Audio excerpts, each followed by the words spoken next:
जैन धर्म और दर्शन का स्वाध्याय हम सभी कर रहे हैं। मुनि श्री प्रणम्य प्रमाण सागर जी द्वारा विरचित। मंगलम भगवान वीरो मंगलम गौतमो गणी मंगलम कुंद कुंदाद्यो जैन धर्मोस्तु मंगलम। नमो अरिहंताणम नमो सिद्धाणम नमो आयर्याणम नमो उवज्जायाणम नमो लोये सवसाहुणम। पंच परमेष्ठी भगवान की जय। अगले 45 मिनट के लिए सभी प्रकार के पापों का त्याग करके सभी नववर्ण मुखर मंत्र पढ़ लें।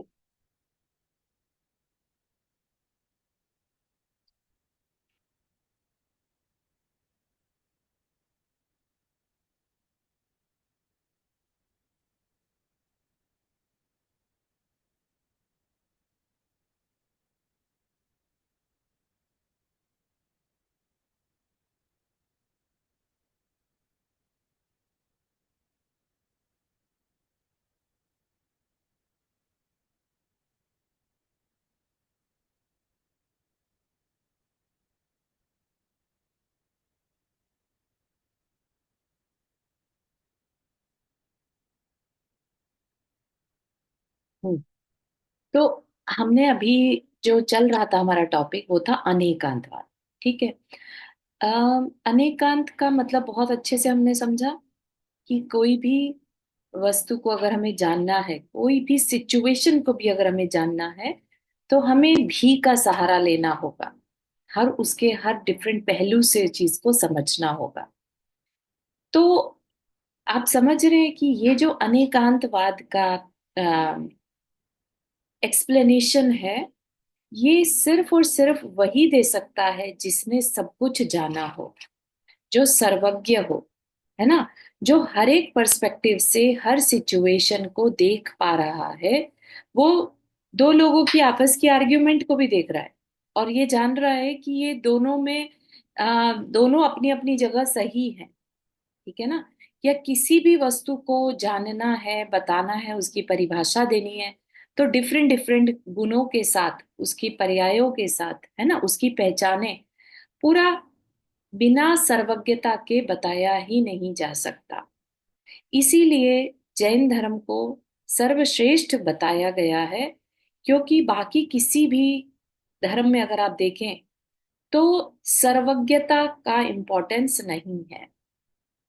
हम कहीं पर भी किसी भी आ, मतलब नॉन जैन जो दर्शन है, वहां पर जिन्होंने भी दर्शन को लिखा, उस दर्शन को लिखा, उनकी खुद की जो नॉलेज थी, है ना, उनमें पहली बात तो राग था हर तरफ। राइट। राग सहित होने के कारण उनकी बात पर विश्वास नहीं किया जा सकता, जो कि एक वीतरागी, हितोपदेशी और सर्वज्ञ की बात में विश्वास है। ठीक। तो अनेकांतवाद जैन धर्म की एक बहुत बड़ी देन है। ठीक। अब उस अनेकांतवाद को हमने समझ तो लिया, लेकिन अभी उसी को हमें अगर बोलना हो तो कैसे बोलेंगे। ठीक है। तो उसके बोलने को ही क्या कहा? स्यादवाद। ठीक है। किसको बोलना? अनेकांत भाषा को, अनेकांत गुण धर्म को कैसे बताना? स्यादवाद के सहित बताना। यानी कि हम बात को किस अपेक्षा से कह रहे हैं। ठीक है ना। हम उसके कौन से गुण की अपेक्षा से बात कर रहे हैं, हम उसके कौन से रिलेशन की अपेक्षा से बात कर रहे हैं, है ना। एक ही पर्सन किसी का फादर भी हो सकता है और किसी का बेटा भी हो सकता है। जब हम फादर की बात करें तो बेटे की अपेक्षा, और बेटे की बात करें तो फादर की अपेक्षा। ये क्या है अपेक्षा लगाकर बोलना? स्यादवाद। क्योंकि एक पर्सन फादर भी है, बेटा भी है, तो उसका भी आने से क्या हो गया? अनेकांत। ठीक है ना। उसकी क्वालिटीज बढ़ गई, उसकी पहचान बताने के तरीके बढ़ गए। उसका बेटा का फ्रेंड क्या कहेगा? ये मेरे फ्रेंड के पापा हैं, है ना। और उस बेटे के फ्रेंड का फादर हो सकता है कहे कि ये मेरा दोस्त है। ठीक है ना। तो सब उसकी अलग अलग पहचाने बता रहे हैं। ठीक। तो ये सियादवाद जो है, क्या कहा, जब वस्तु तत्व ही अनेकांतात्मक है तो उसके प्ररूपण के लिए किसी भाषा शैली को अपनाना भी जरूरी है। प्ररूपण मतलब उसको बताने के लिए। स्यादवाद उसी भाषा शैली का नाम है। ठीक है, क्योंकि हमें कुछ भी बताना है तो हमें भाषा का यूज करना पड़ता है। ठीक है ना, चाहे वो तीर्थंकर ही क्यों ना हो, उन्हें भी बताना पड़ा तो उन्होंने दिव्य ध्वनि का प्रयोग किया। ठीक है ना, तो बिना बताए ज्ञान ग्रहण नहीं हो सकता। ठीक है ना, तो अगर हमें दूसरे को कोई अपनी बात समझानी है तो हमें स्यादवाद भाषा शैली का यूज करना होगा। बहुत से लोग नहीं करते हैं और इसी कारण आर्ग्यूमेंट्स ज्यादा होते हुए पाए जाते हैं। अगर पर्सन अपनी अपेक्षा बता देना कि मैंने जो अभी बात करी ना, मैं इस अपेक्षा से कह रहा हूँ, मेरी अंडरस्टैंडिंग ये है, ये मेरी बैकग्राउंड है, I am coming from this background. ठीक है ना, तो सामने वाला उस बात को बहुत अच्छे से फिर समझ सकता है। लेकिन अगर हम बताएं ही ना, है ना, हमने सिर्फ बता दिया कि ये ऐसा है, तो ये ऑलमोस्ट कहने जैसा है, एकांतवाद जैसा है। ठीक है ना, अनेकांत में हमेशा अपना पर्सपेक्टिव बताया जाएगा। ठीक, तो प्राय अनेकांत और स्यादवाद को पर्यायवाची मान लिया जाता है, किंतु दोनों पर्यायवाची नहीं है। क्यों? क्योंकि अनेकांत ज्ञानात्मक है और स्यादवाद वचनात्मक। ठीक है, बोलने की शैली को स्यादवाद, और किसको बोलने की शैली को, अनेकांत रूप से बात को कहने की शैली को स्यादवाद कहते हैं। ठीक है, अनेकांत और स्यादवाद में वाच्य वाचक संबंध है। वाचक मतलब बोलने वाला, तो बोलने वाला क्या बोल रहा है, वो स्यादवाद।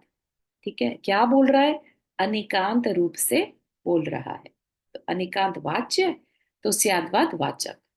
अनेकांत प्रतिपाद, तो स्यादवाद प्रतिपादक, मतलब क्या एक्सप्लेन करा जा रहा है। अतः अनेकांत और स्यादवाद को पर्यायवाची नहीं कहा जा सकता। बात समझ में आ रही है? ये कंफ्यूजन तो नहीं हो रहा है नहीं, स्याद? एक बार फिर से बताइए, सियादबंद में क्या मतलब? वो है तो वही भाषा शैली है, दोनों ही बोल ही रहे हैं अनेक तरीके से, नहीं, पर फिर भी इसको सियादवाद में। अनेकांत एक सिद्धांत है। ठीक है, अनेकांत का मतलब बोलना नहीं है, हम्म, अनेकांत का मतलब अंडरस्टैंडिंग भी है। ठीक है ना, हम्म, लेकिन जब वही चीज को हमें दूसरे को बताना हो, हम्म। अनेकांत तरीके से किसी तो भी उसके लिए सियादवाद शैली का, भाषा शैली को यूज करना है, मतलब भाषा बस से, इतना ही अंतर है, यही भाषा अंतर हुआ शैली ना। कैसी होगी, स्यादवाद। हम्म, ठीक है, स्याद मतलब कहना, वाद मतलब बोल। तरीका, या ये कह ली स्याद मतलब जो पर्सपेक्टिव है, और वाद मतलब कहना। हाँ, ठीक है ना, ठीक तो किस है। दृष्टि से कहा जा रहा है, वो कहते हैं स्यादवाद। ठीक है, अनेकांत क्या है, अंडरस्टैंडिंग है कि हाँ, वस्तु के अनेक अंत होते हैं, अनेक वस्तु के गुण धर्म होते हैं, किसी भी वस्तु को किसी एक गुण से नहीं पहचाना जा सकता। है ना, लकड़ी है तो वो किसी जीव का मृत शरीर भी है, अपने आप में लकड़ी भी है, वो ज्वलनशील भी है, उसमें एक रंग भी है, उसका एक स्पर्श भी है ना, तो कितने सारे गुण हो गए उसके अंदर। राइट, तो ये मल्टीपल गुण तो हैं, हमने समझ लिए, लेकिन हमें यही बताने हो, जैसे मैंने अभी अभी बताया आपको लकड़ी के गुण, तो मुझे बोलना पड़ा। राइट, किसी भी चीज के गुण बताने के लिए बोलना होगा। समझ में तो हमें आ गया था, अनेकांतवाद से हमने समझ लिया था। राइट, लेकिन जब बोलने की बात आती है, अपनी बात को कहने की बात आती है, तो स्यादवाद शैली का यूज करना होता है कि हमने किस अपेक्षा से कहा। है ना, निश्चय नय की अपेक्षा से कहा कि व्यवहार नय की अपेक्षा से कहा। है ना, तो पुद्गल की अपेक्षा कहा, जीव की अपेक्षा कहा, बहुत सारे अपेक्षाएं हो सकती हैं। यूसेज की अपेक्षा से कहा तो मेज है ना, इस तरह से, और वैसे कहा तो नॉर्मल कहा तो लकड़ी है। ठीक है ना, समझ रहे हैं बात को? तो थैंक यू सो मच। हम्म, तो स्यादवाद क्या है, अनेकांतात्मक वस्तु तत्व को अभिव्यक्त करने की प्रणाली है, प्रोसेस है।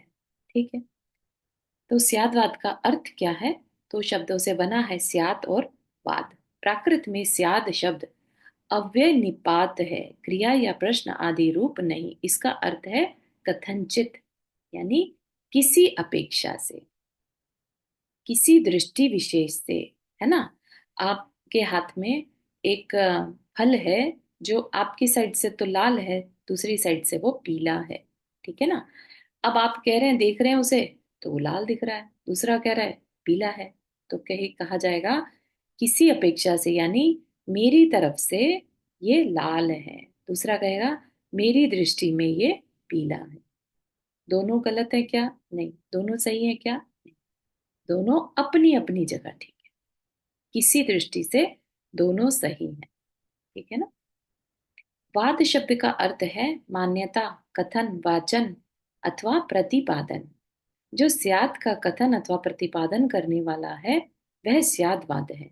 इस प्रकार स्यादवाद का अर्थ हुआ विभिन्न दृष्टि बिंदुओं से अनेकांतात्मक वस्तु का परस्पर सापेक्ष कथन करने की पद्धति।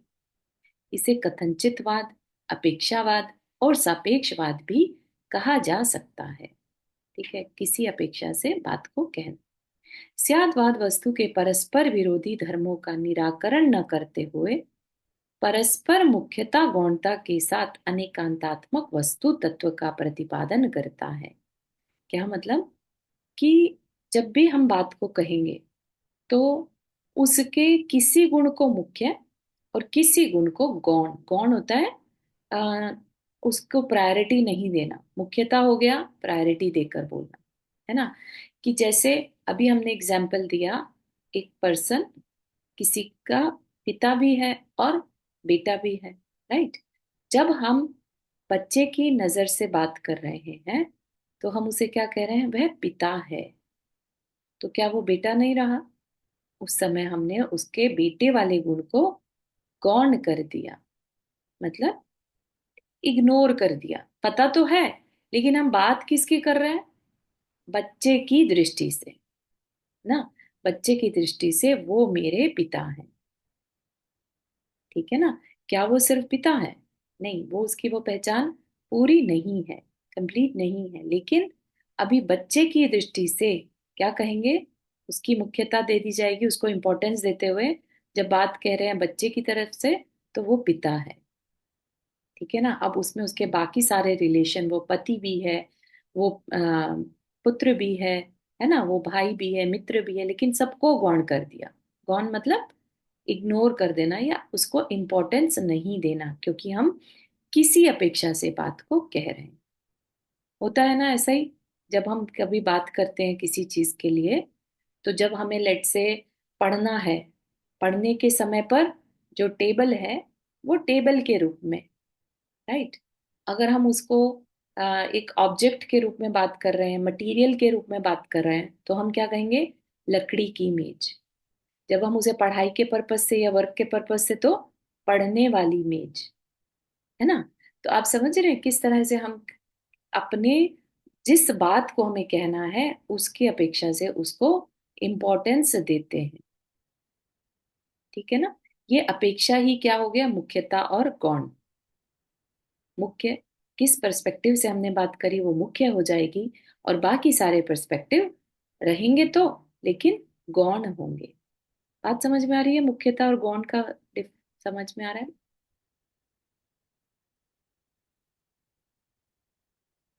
हम्म।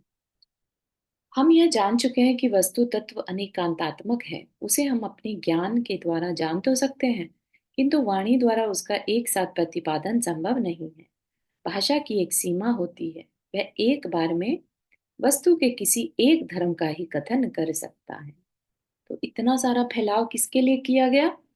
क्योंकि भाषा की अपनी एक लिमिट है। एक बार में हम एक साथ बहुत सारी चीजें नहीं बता सकते और उसका रेलेवेंस भी नहीं होगा। है ना।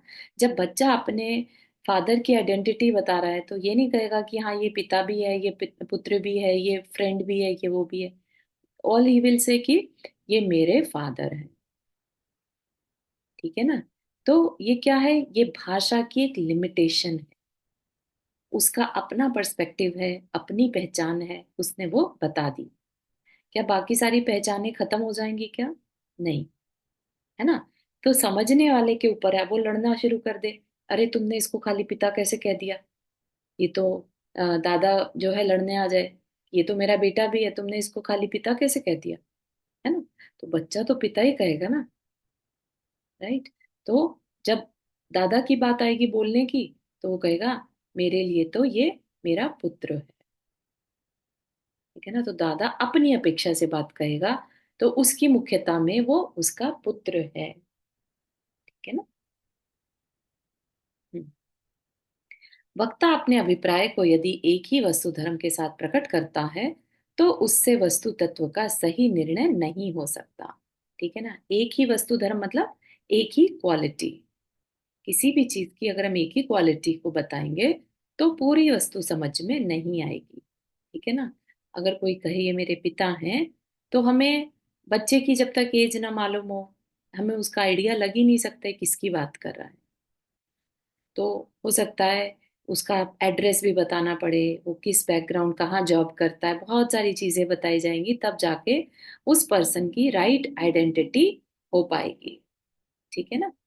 तो इसलिए स्यात पूर्वक अपने अभिप्राय को प्रकट करने से वस्तु स्वरूप का यथार्थ प्रतिपादन होता है। स्यात पूर्वक बोला गया वचन अपने अर्थ को कहता हुआ भी अन्य धर्मों का निषेध नहीं करता। ठीक है।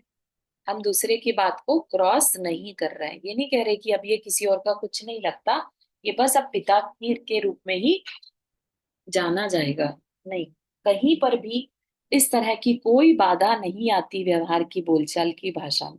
है ना। बच्चा अपनी तरफ से बोलता है, सामने वाला समझ जाता है कि हाँ भाई, इस बच्चे की अपेक्षा से तो ये फादर ही है ना, कोई लड़ने नहीं आता। राइट। हस्बैंड पत्नी की अपेक्षा से वो मेरा हस्बैंड है। राइट। उस पे भी कोई कुछ नहीं कहता, डाउट नहीं करता। राइट। हाँ, वो अलग बात है कि पहले के टाइम में हस्बैंड को क्या नाम से बुलाते थे, टुन्नू के पापा और वट एवर। राइट। तो वो वही पहचान बना ली जाती थी, अपना हस्बैंड वाला रोल की पहचान कम रहती थी। ठीक है ना?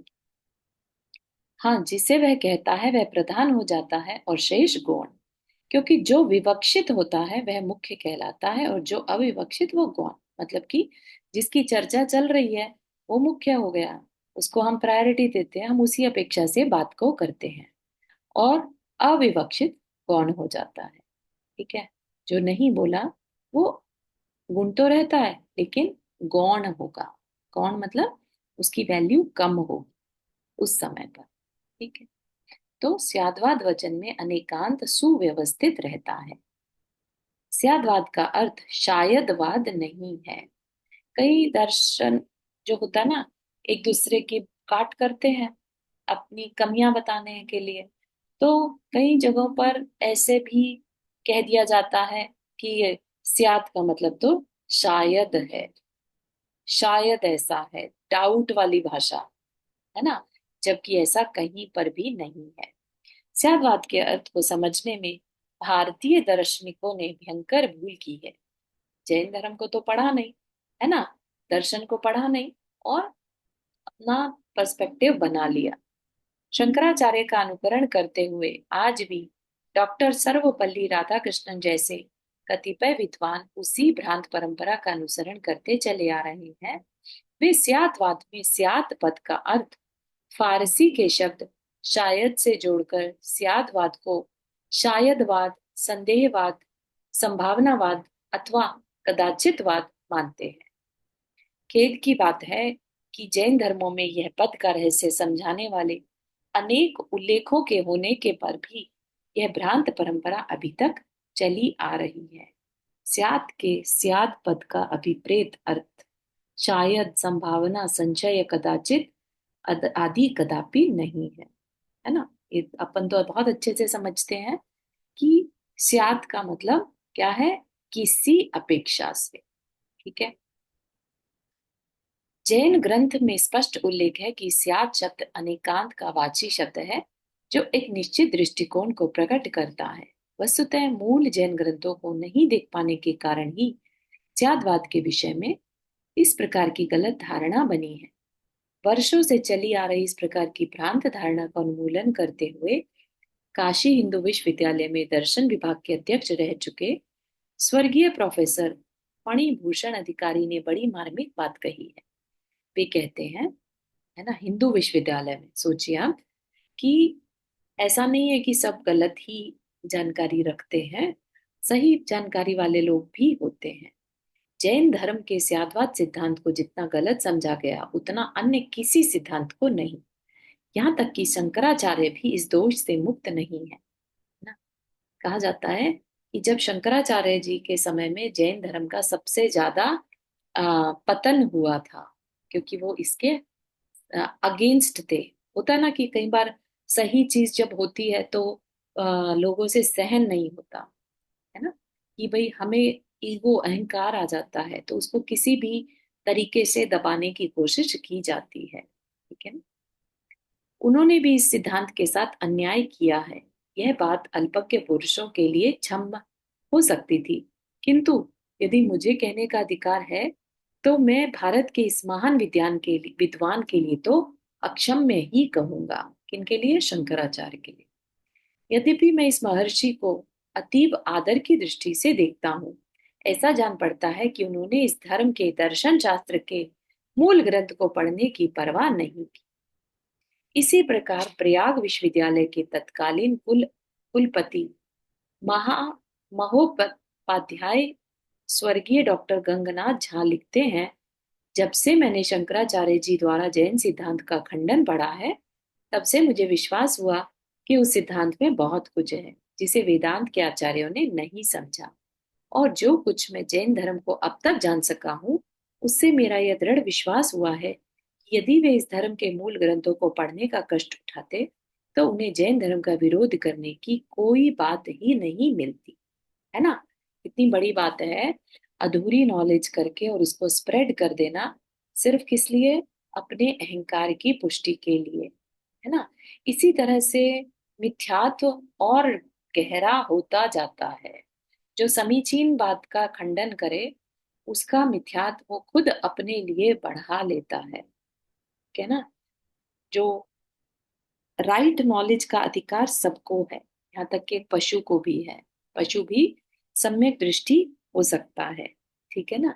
तो इसमें कोई जाति विशेष नहीं है, लेकिन कोई चाहे तो समीचीन बात को इग्नोर कर दे, ना माने, तो क्या होगा उसके साथ? उसका जो कर्म थ्योरी है, राइट, उसके अकॉर्डिंगली वो अपने ही फर्दर और मिथ्यात्व में चला जाता है। ठीक है ना। स्यात् शब्द सुनिश्चित रूप से बताता है कि वस्तु केवल इस धर्म वाली ही नहीं है, उसमें उसके अतिरिक्त भी अनेक धर्म विद्यमान है। वाणी के द्वारा वस्तु का एक साथ प्रतिपादन संभव नहीं है, इसलिए जिस या जिन धर्मों का कथन किया जाता है वे प्रधान हो जाते हैं और शेष गौण। धर्मों का मतलब यहाँ पर गुण से लीजिएगा, स्वभाव से लीजिएगा, है ना। स्वभाव को बताने के लिए जिसका जिसका कथन कर रहे हैं वो इम्पोर्टेंट हो जाता है और बाकी सारी क्वालिटीज गौण हो जाती हैं, क्योंकि ये क्या है? लिमिट है भाषा की, एक बार में एक ही गुण बता पाते हैं। स्यात् शब्द अन्य अविवक्षित गुण धर्मों के अस्तित्व की रक्षा करता है। यदि यह कलम, कलम मतलब पेन, है ना, लंबा है, गोल है, मोटा है, स्पर्श रूप आदि अनेक गुण धर्म उसके अंदर विद्यमान है। यदि कोई कहे कि स्यात् किसी अपेक्षा से यह कलम लंबी है, तो इसका अर्थ यह नहीं कि शायद कलम लंबी है। ठीक है, आप समझ रहे हैं शायद और स्यात् में डिफरेंस? स्यात् का मतलब किसी अपेक्षा से ये लंबी है, लंबाई हमेशा रिलेटिव होती है।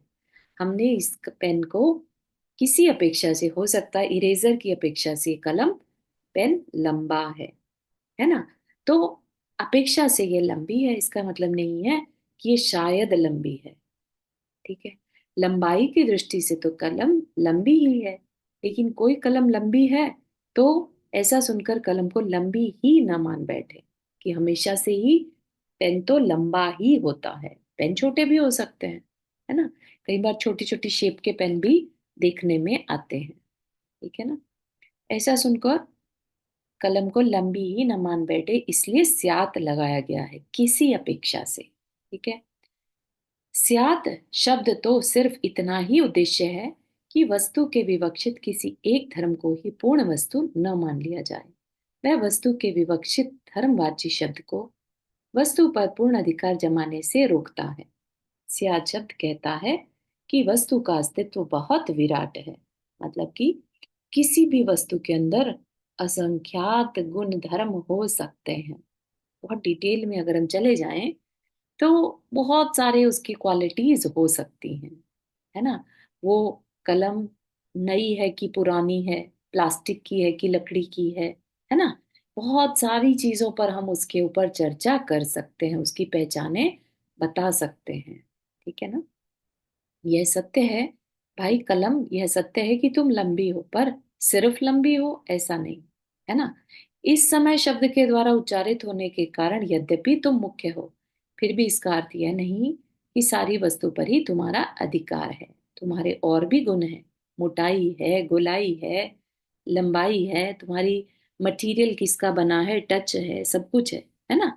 तो बाकी चीजें भी उतनी ही इंपॉर्टेंट है जितनी कि तुम्हारी लंबाई। लेकिन कहते वक्त लंबाई की अपेक्षा बात की जा रही है, इसलिए कह दिया कलम लंबी है। ठीक है ना।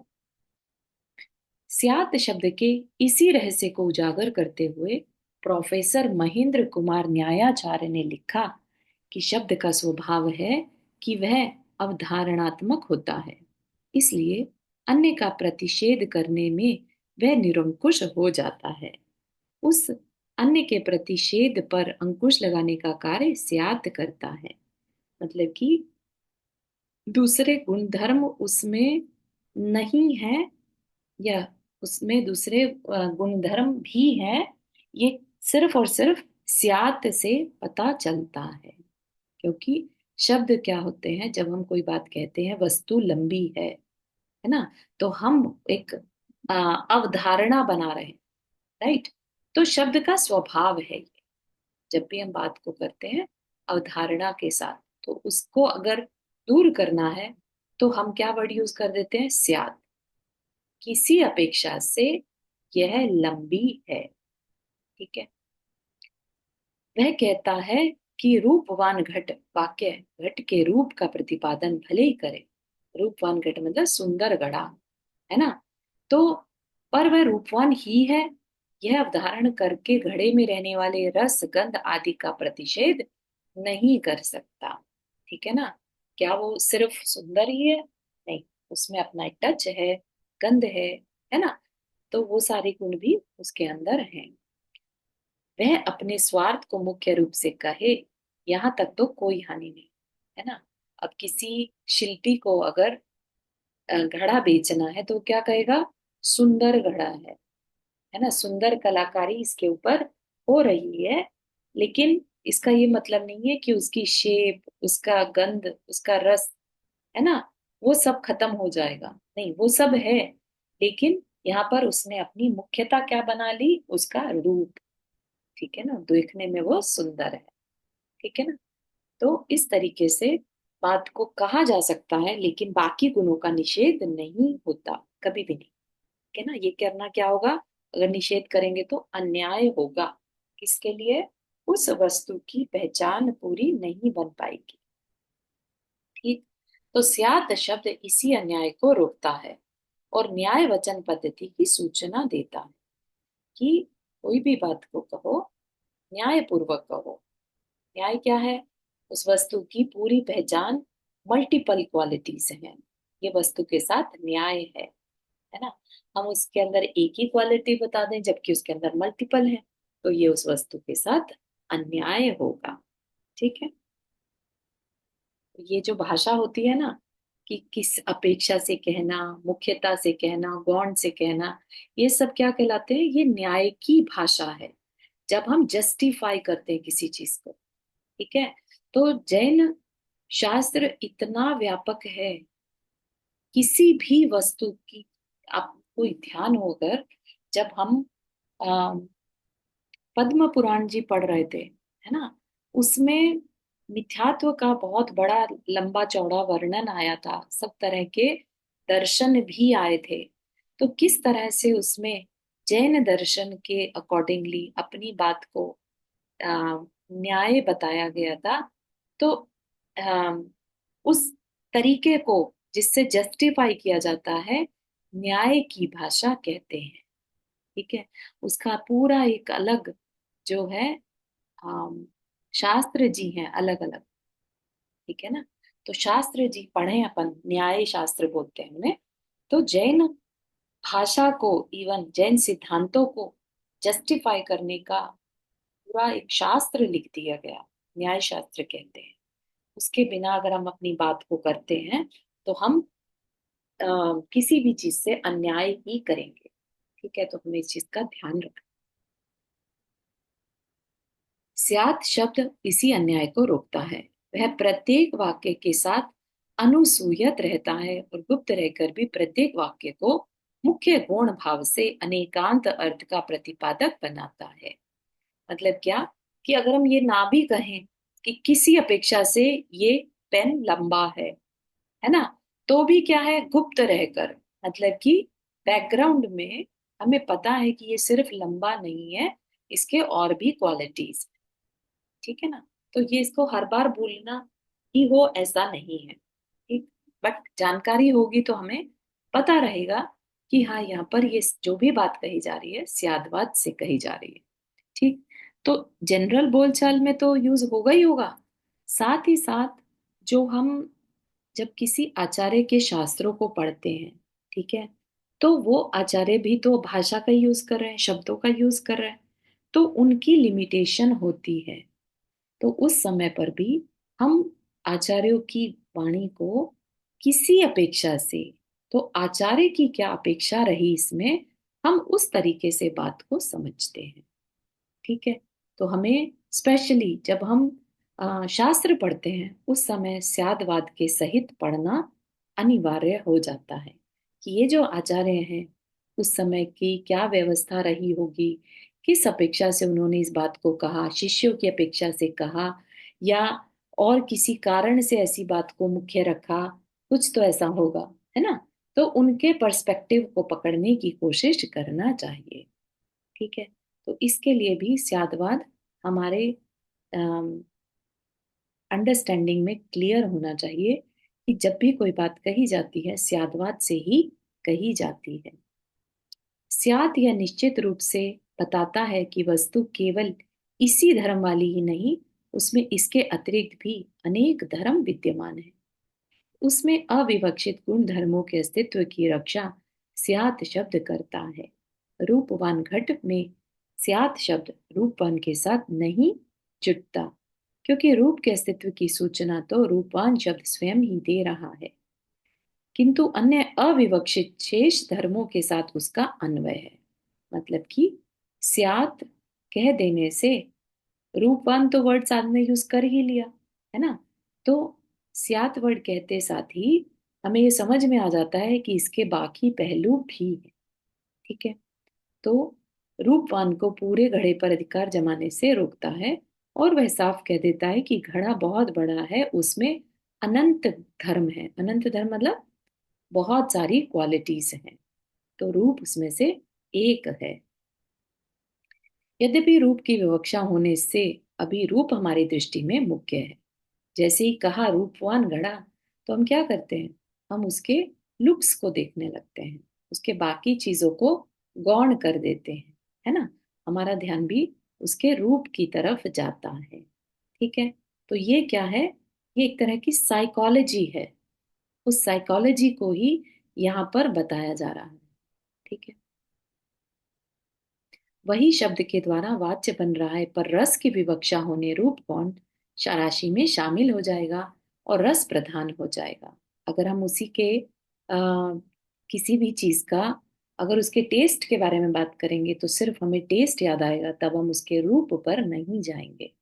किसी भी फल की जब हम बात करते हैं तो हम उसके रस की मुख्यता से करते हैं, ये मीठा है ना, या ये कड़वा है, ये खट्टा है, इस तरीके से, तब हमें रूप याद नहीं आता। ठीक है ना।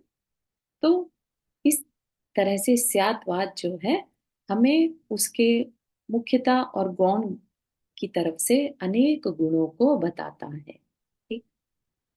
हमने पहले ही बताया है कि स्याद शब्द एक सजग प्रहरी है जो उच्चरित धर्म को इधर उधर नहीं जाने देता। उच्चरित मतलब बताया गया, धर्म मतलब क्वालिटी, जिस क्वालिटी की बात की जा रही है उसको मुख्य रहने देता है। ठीक है।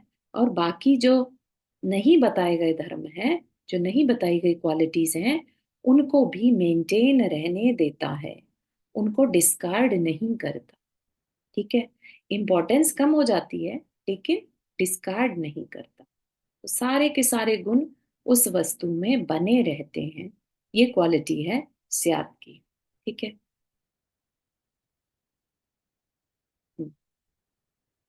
आगे चलकर हमें सप्तभंगी, एक लास्ट टॉपिक जो हमारा रह गया है सप्तभंगी, तो उसमें 7 तरीके से हम बात को कैसे रख सकते हैं उसको बताया जाएगा। ठीक है। इसलिए जो स्यात् का रूपवान के साथ अन्वय करके अर्थात अर्थ करके शायद संभावना और कदाचित करते हैं, वे प्रगाढ़ ब्रह्म में है ना। कोई रूपवान घट को क्या कह दे, शायद ये घड़ा रूपवान है ना, तो शायद तो कहीं से है ही नहीं, किसी अपेक्षा से रूपवान है ऐसा होना चाहिए, मानना चाहिए। इसी तरह स्याद अस्ति घट, इस वाक्य में अस्ति या अस्तित्व अंश घट में सुनिश्चित रूप से विद्यमान है। स्याद शब्द उस अस्तित्व की स्थिति कमजोर नहीं बनाता, किंतु उसकी वास्तविक आंशिक स्थिति की सूचना देकर अन्य नास्तिक आदि धर्मों के गौण स्वभाव का प्रतिनिधित्व करता है। मतलब क्या कि जिस वस्तु की बात की जा रही है उसमें अगर हम कहें कि स्याद अस्ति घट, किसी अपेक्षा से घट यानी वस्तु का अस्तित्व है ना, उसका एग्जिस्टेंस है। ठीक है। तो वो क्या कर रहा है, बाकी सारे गुणों का उस समय पर कह रहा है वो बाकी गुण उसमें नहीं है, नास्ति आदि धर्मों के गौण स्वभाव का प्रतिनिधित्व करता है। ठीक है, कि ये गुण है और ये नहीं है। ठीक है। और अच्छे से इसको अपन सप्तभंगी के टॉपिक में समझेंगे। उसे डर है कि कहीं अस्थि नाम का धर्म जिसे शब्द से उच्चारित होने के कारण प्रमुखता मिली है, वह पूरी तरह वस्तु को न हड़प जाए और अपने नास्ति आदि अन्य सहयोगियों के स्थान को समाप्त न कर दे। इसलिए वह प्रति वाक्य में चेतावनी देता रहता है, हे भाई अस्थि, तुम वस्तु के एक अंश हो, तुम अपने नास्ति आदि भाइयों के हक को हड़पने की कुचेष्टा मत करना। मतलब क्या, फॉर एग्जाम्पल जो हमने बच्चे का एग्जाम्पल लिया था, बच्चे की अपेक्षा यह पिता है। ठीक है ना, तो क्या हुआ, पिता है मतलब अस्ति। ठीक है ना, तुम पिता हो, लेकिन तुम पुत्र की अपेक्षा पिता हो, राइट, लेकिन पत्नी की अपेक्षा क्या पिता हो, नहीं, तुम पत्नी की अपेक्षा पिता नहीं हो। तो उसमें अस्ति भी है और नास्ति भी है। ठीक है ना, किस अपेक्षा से क्या बात कही जा रही है उसको वैसा लगाना। ठीक है।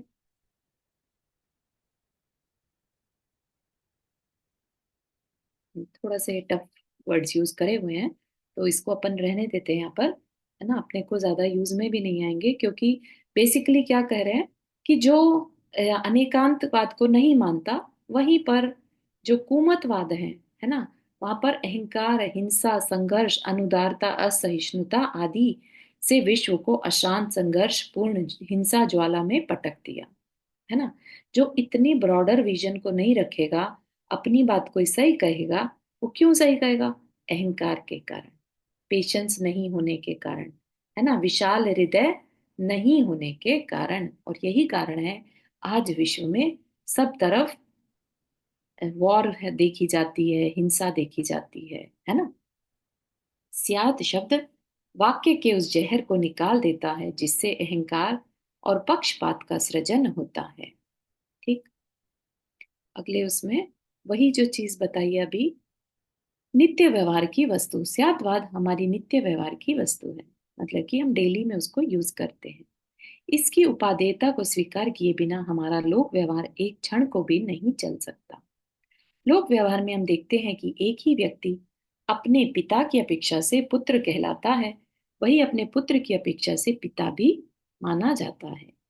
इस प्रकार अपने चाचा की अपेक्षा से भतीजा और भतीजे की अपेक्षा से चाचा, तो मामा की अपेक्षा से भांजा और भांजे की अपेक्षा से मामा कहलाता है। इस प्रकार देखने से प्रतीत होता है कि पुत्र पिता चाचा भतीजा मामा भांजा आदि सब रिश्ते परस्पर विरोधी हैं, किंतु उनका एक ही व्यक्ति से भिन्न भिन्न अपेक्षाओं से सुंदर समन्वय पाया जाता है। जैसा इस व्यक्ति में है, ऐसा ही व्यक्ति से भिन्न भिन्न अपेक्षाओं, इसी प्रकार पदार्थ के विषय में भी सापेक्षता की दृष्टि से अविरोधी तत्व प्राप्त होते हैं। ठीक है। एक वस्तु अम, में विभिन्न विभिन्न विरोधात्मक गुण भी हो सकते हैं, है ना। अपेक्षा लगा देंगे तो एक पेन किसी अपेक्षा से लंबा है तो किसी अपेक्षा से छोटा भी हो सकता है। ठीक है ना। तो उसमें दोनों गुण हो गए, लंबा भी और छोटा भी। तो इसको क्या कहते हैं? विरोधी धर्म, है ना। सुनने में ऐसा लग रहा है, लेकिन ये वास्तविकता है। ठीक है। तो स्यादवाद से वस्तुओं के विरोधी धर्मों को भी समन्वित करके बताया जा सकता है बिना किसी झगड़े के। कोई विवाद ही नहीं होता। ठीक है। तो विवाद का अंत तो तभी संभव है जब स्यादवाद से तत्वों का परस्पर सापेक्ष कथन करके अपने दृष्टिकोण के साथ अन्यों के दृष्टिकोण का भी समन्वय हो। ठीक है ना। एक जो बहुत हार्ड वर्किंग होते हैं, उनको, जो लेजी लोग हैं ना, उनकी उनका काम करने की शैली अच्छी नहीं लगती। या कई बार आपने देखा होगा जो ओसीडी होते हैं, उनके साथ बहुत ज्यादा ट्रबल देखी जाती है। लोग उनको अंडरस्टैंड नहीं कर पाते, है ना। तो भले ही उनमें डिसऑर्डर है, राइट, लेकिन उनका भी एक पर्सपेक्टिव है, राइट। वो भी किसी पर्सपेक्टिव से चीजों को देखते हैं। उनकी दृष्टि में हर चीज ऑर्गेनाइज होनी चाहिए, राइट। तो अगर हम उस पर्सन से डील कर रहे हैं और उसको ये मानकर कि ये ओसीडी है, इनकी दृष्टि में हर चीज ऑर्गेनाइज होनी चाहिए, और अगर वो ऑर्गेनाइज नहीं है तो उनके व्यवहार में चिड़चिड़ाहट देखी जा सकती है, राइट। तो अपेक्षा अगर लगा ली जाए तो हमें दूसरे का पर्सपेक्टिव समझ में आ जाता है कि ये इतना चिड़चिड़ा क्यों रहा। ठीक है ना। तो झगड़े कम होने के चांसेस बढ़ जाते हैं। इस प्रकार स्यादवाद वस्तु तत्व के निरूपण की तर्क संगत और वैज्ञानिक प्रणाली है। यह न अनिश्चयवाद है और न संदेहवाद। यह स्पष्ट है कि स्यादवाद किसी निश्चित अपेक्षा से एक निश्चित धर्म का प्रतिपादन करता है, उसमें संदेह के लिए रंच मात्र भी अवकाश नहीं है। ठीक है।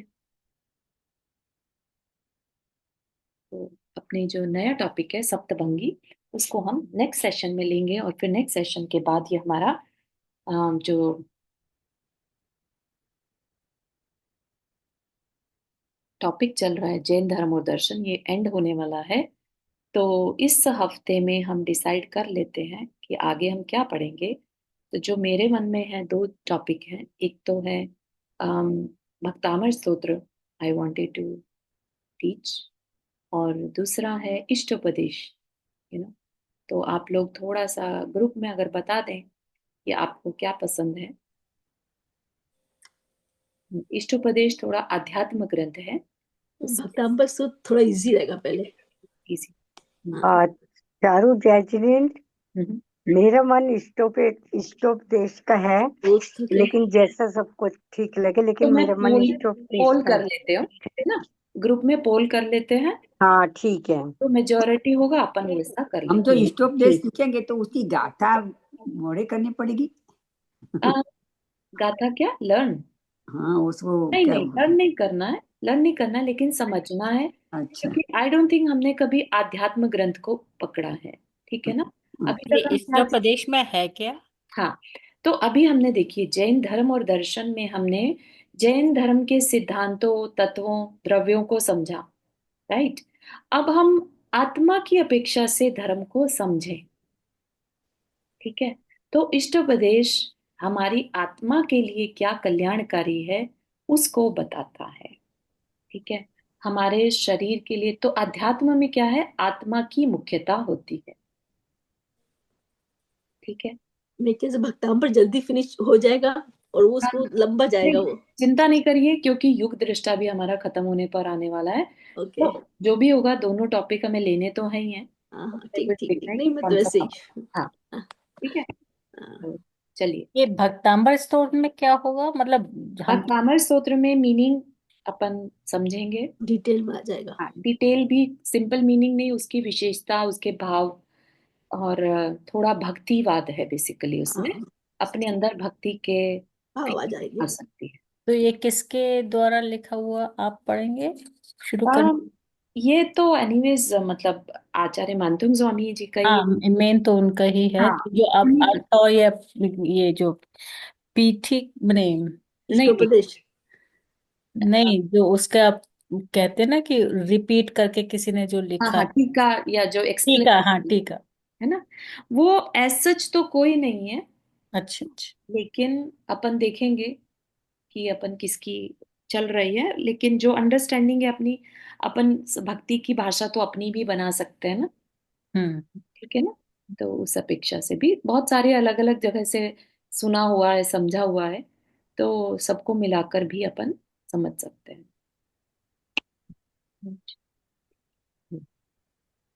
तो अपन इसमें स्यादवाद में तो अपन ये बोलेंगे ना कि ये स्यादवाद में अपन सब तत्वों को परस्पर एक साथ लेकर समझा सकते हैं स्यादवाद से।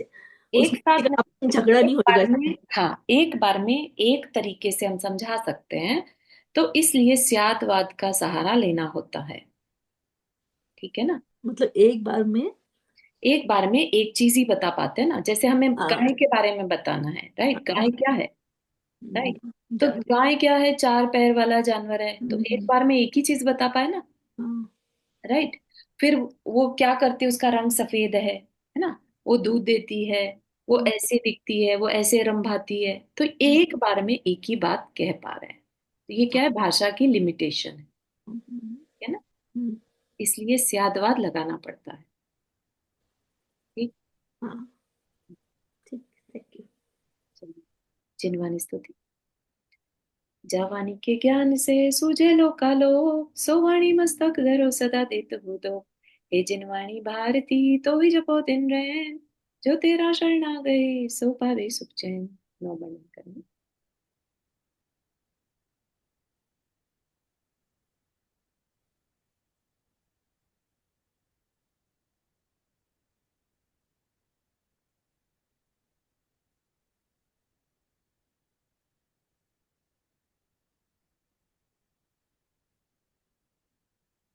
सभी को जय जिनेन्द्र। जय जिनेन्द्र। जय जय जिनेन्द्र।